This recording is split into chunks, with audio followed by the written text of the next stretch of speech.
All right, everybody. Today we're going to look at how to use Khan Academy to help with our SAT prep. So the first thing you want to do is log in, and then we'll click Subjects, which is in the top left-hand corner. And then in the far right-hand column, it says Test Prep. We're going to click SAT. If this is the first time you're accessing this resource, it's going to ask you a couple questions. The first question is going to say, have you taken the PSAT or some version of it? And you say yes.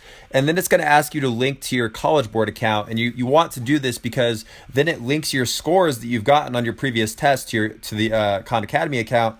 And that'll help you personalize your practice based on your strengths and weaknesses. So everybody should do that. And then once you do that, you'll come to this screen that I'm on now. So the first thing we want to do is we're going to choose a practice schedule. And this is good because it's going to ask us when we're testing. I'm not sure if we're testing late April or more like mid-April, but let's just go with April 10th for now.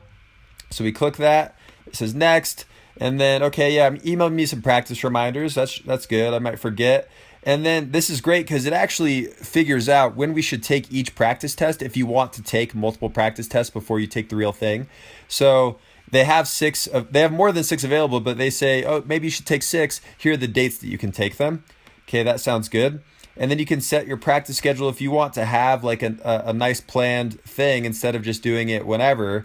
You can pick times that you want to practice. So you could pick like Thursday during access class or whatever. You could say you want to go Tuesdays and Thursdays for 45 minutes a day. That would give you 1.5 hours a week, which means that's the recommended amount. I think they say 1.25 hours is recommended, but you just pick whatever you can do and create that schedule.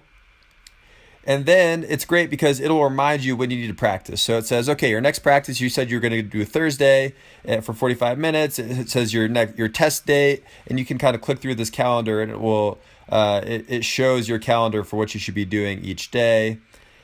So now let's look at some of the resources we have. Under practice, they have the three categories: math, reading, and writing, and essay. So under the math section, they have all these like cool categories that we can do. The Heart of Algebra, Passport to Advanced Mathematics, and it also has video explanations for basic examples and harder examples for each problem, which is sweet. Similar thing in the reading and writing. And then they also have these quizzes you can take related to different subjects, but you shouldn't have to take a diagnostic quiz if it's linked to your score because it should have your score for each section already. But you can still do some extra practice quizzes. And again, there's different categories. Under the essay, they have 3 essays you can pick from. So I already wrote one about this Jimmy Carter article. And the cool thing is it gives you advice about what you should consider while you're reading it. And then as you're writing, you can actually hit signal check and it will tell you how you're doing so far.